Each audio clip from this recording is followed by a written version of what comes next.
ایسے لوگوں کے لیے نیچے بچھونا بھی آتش جہنم کا ہوگا اور اوپر سے اوڑھنا بھی اسی کا، اور ظالموں کو ہم ایسی ہی سزا دیا کرتے ہیں۔ اور جو لوگ ایمان لائے اور عمل نیک کرتے رہے اور ہم اعمالوں کے لیے کسی شخص کو اس کی طاقت سے زیادہ تکلیف نہیں دیتے، ایسے ہی لوگ اہل بہشت ہیں کہ اس میں ہمیشہ رہیں گے۔ اور جو کینے ان کے دلوں میں ہوں گے ہم سب نکال ڈالیں گے، ان کے محلوں کے نیچے نہریں بہہ رہی ہوں گی، اور کہیں گے کہ اللہ کا شکر ہے جس نے ہم کو یہاں کا رستہ دکھایا، اور اگر اللہ ہم کو رستہ نہ دکھاتا تو ہم رستہ نہ پا سکتے۔ بے شک ہمارے پروردگار کے رسول محمد صلی اللہ علیہ وسلم حق بات لے کر آئے تھے، اور اس روز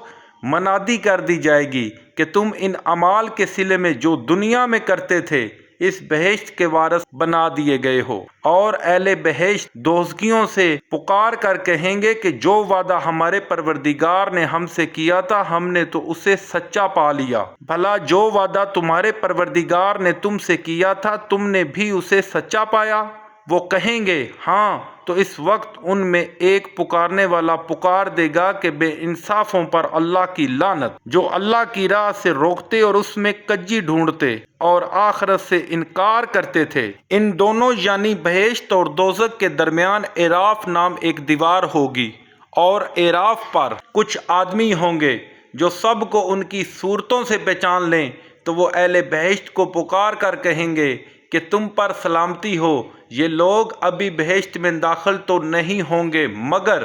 امید رکھتے ہوں گے، اور جب ان کی نگاہیں پلٹ کر اہل دوزخ کی طرف جائیں گی تو عرض کریں گے کہ اے پروردگار، ہم کو ظالم لوگوں کے ساتھ شامل نہ کیجیو۔ اور اہل اعراف کافر لوگوں کو جنہیں ان کی صورتوں سے شناخت کرتے ہوں گے پکاریں گے اور کہیں گے کہ آج نہ تو تمہاری جماعت ہی تمہارے کچھ کام آئی اور نہ تمہارا تکبر ہی سود مند ہوا۔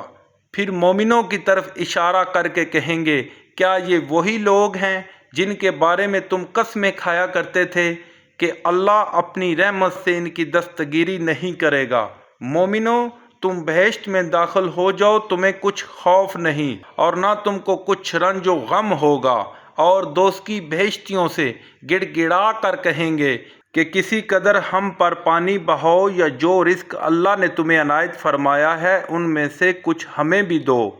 وہ جواب دیں گے کہ اللہ نے بہشت کا پانی اور رزق کافروں پر حرام کر دیا ہے، جنہوں نے اپنے دین کو تماشا اور کھیل بنا رکھا تھا اور دنیا کی زندگی نے ان کو دھوکے میں ڈال رکھا تھا۔ تو جس طرح یہ لوگ اس دن کے آنے کو بھولے ہوئے اور ہماری آیتوں سے منکر ہو رہے تھے، اسی طرح آج ہم بھی انہیں بھلا دیں گے، اور ہم نے ان کے پاس کتاب پہنچا دی ہے جس کو علم و دانش کے ساتھ کھول کھول کر بیان کر دیا ہے، اور وہ مومن لوگوں کے لیے ہدایت اور رحمت ہے۔ کیا یہ لوگ اس کے وعدہ عذاب کے منتظر ہیں؟ جس دن وہ وعدہ آ جائے گا تو جو لوگ اس کو پہلے سے بھولے ہوئے ہوں گے وہ بھول اٹھیں گے کہ بے شک ہمارے پروردگار کے رسول حق لے کر آئے تھے۔ بھلا آج ہمارے کوئی سفارشی ہیں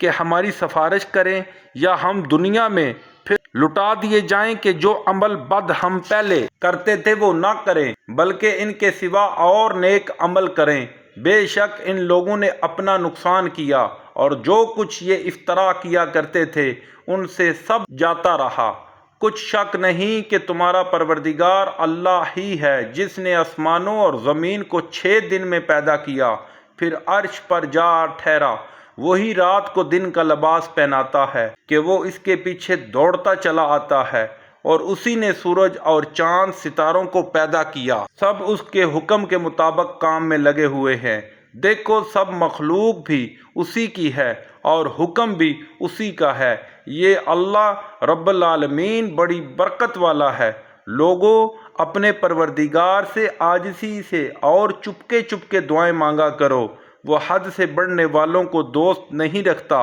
اور ملک میں اصلاح کے بعد خرابی نہ کرنا، اور اللہ سے خوف کرتے ہوئے اور امید رکھ کر دعائیں مانگتے رہنا۔ کچھ شک نہیں کہ اللہ کی رحمت نیکی کرنے والوں سے قریب ہے۔